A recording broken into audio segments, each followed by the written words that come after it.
What's up guys, welcome back.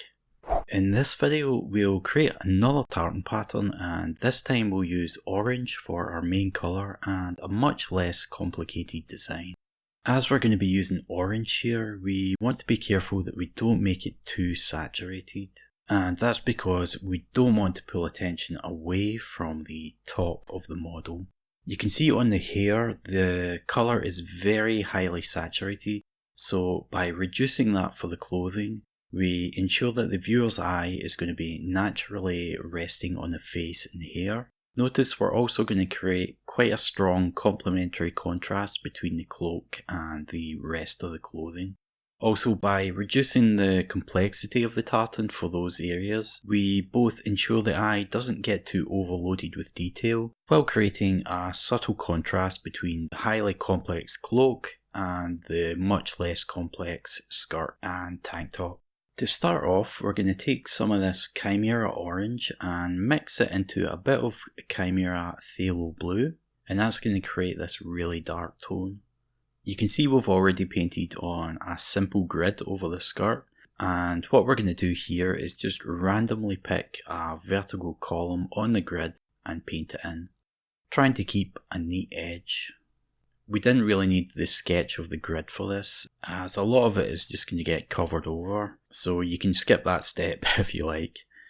Once you have that painted, skip a column, leaving it blank, and block in the next one. Again, being careful to keep the edges clean so that you get a nice crisp line on the outside of your column. Then you're just going to repeat that for the rest of the skirt, working your way around, skipping every other column.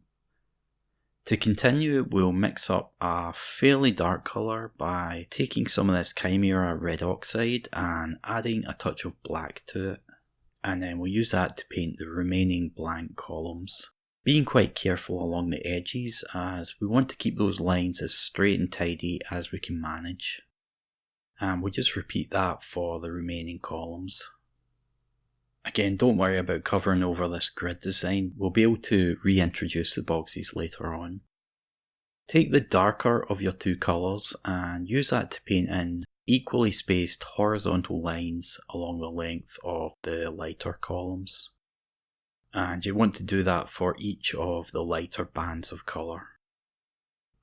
If you like, you can trace your brush along the darker area in order to help get the line in the correct spot. So essentially you're repainting the grid of boxes, but because the darker area is the same colour as the line, you can only really see the boxes on the lighter of the two stripes. To continue, we're going to create an orange tone by mixing a bit of the Chimera orange into some of the red oxide. Now you want to be careful that you don't make this as saturated as the orange you used on the hair. It should be slightly duller.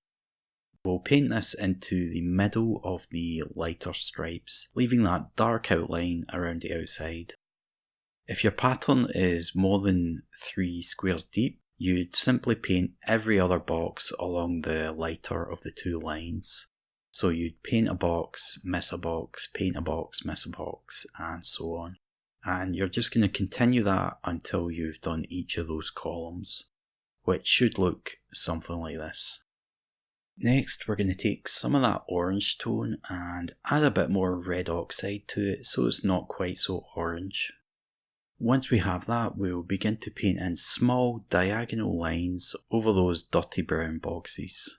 These lines will look like fabric texture, but they'll also change the colour of the boxes somewhat, making them a bit more orange. I find these look better if you make your lines diagonal rather than just straight across the box. So start at one corner and then slowly work your way across to the opposite corner, painting tight, thin lines, leaving a little gap between each one. You might have to do this over a couple of layers depending on how well the paint covers for you. Continue that for the rest of the columns until you're happy with the look. Moving on, we'll grab some of the red oxide on its own and we'll do a similar thing on the darker stripes. But this time we don't have any box outline, so we just have to imagine where the box is. And we're going to paint in those diagonal lines as if they fall inside that imaginary box. placing them so that they are adjacent to the brighter orange boxes. Again, you might need to do this over a couple of layers to get a decent paint coverage. Just be careful that you don't add so many layers that you start to lose that fabric effect. Once you've finished that on each column, we'll take the brighter orange colour and we'll paint a thin line down the middle of the darker stripes. Try to relax when you're painting these single lines. If you start to tense up, that's when the brush is going to start wobbling and then you're going to run into lots of issues. So just make sure that you're breathing slowly and paint a line with a nice, confident, relaxed stroke. And then you're going to repeat that for each of the darker bands across the pattern. This one here is a bit awkward because of that staff that's in the way, but we should still be able to do it. Yeah, I think that looks okay. Once you've done each column, we'll keep that same colour and just paint another line, this time running horizontally across the rows with those darker boxes. Again, keeping the line in the middle so that they form a cross over the top of each dark square, just like that. And we'll repeat that again for the row along the bottom. Again, try and relax when you're doing this, use a light touch and paint with the tip of the brush, using a soft, even pressure so that you keep the line the same width throughout. If you need to stop and reposition the model, that's okay, just be careful to start the line where you left off. Once that's done, if you like, you can take your darker colour again and just clean up the edges of your squares by reinforcing that line you painted earlier. You can also correct the edge of those stitching lines along the darker columns, just painting over them so that you get a sharper, more obvious box shape. I recommend just spending a bit of time correcting any edges that look a bit rough. The neater you can make your boxes look, the better that you'll make the final effect. So it's worth putting the time in to correct any mistakes. When you're painting tartan, mistakes also have a compounding effect. So if you make a mistake in one layer, it's probably going to result in more mistakes in the next one. So it's a good idea to make sure everything is neat before you move on to the next stage.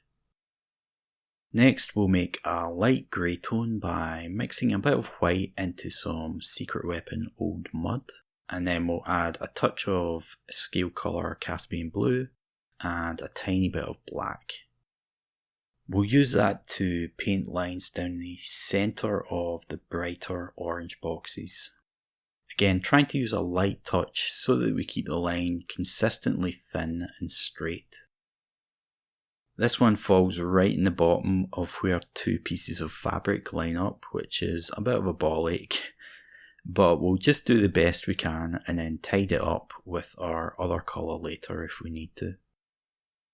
To continue, we'll turn the model slightly and paint another line, this time running horizontally across the middle of the rows with the brightest orange box. This one's a little fiddly because of the staff, but if we just reposition the model slightly, we should be able to attack it from a more comfortable angle. And I think we'll need to reinforce some of those lines slightly as the paint coverage was a bit weak in places. Alright, so now we're going to take that brighter orange again and place a dot right in the middle of where the orange lines intersect. You don't need to do this, I just think it adds a nice finishing touch to the lining work. Plus it doesn't take very long, so you might as well. And then we'll do the same thing on the grey lines, taking that lightish grey tone and adding a small dot just where they intersect.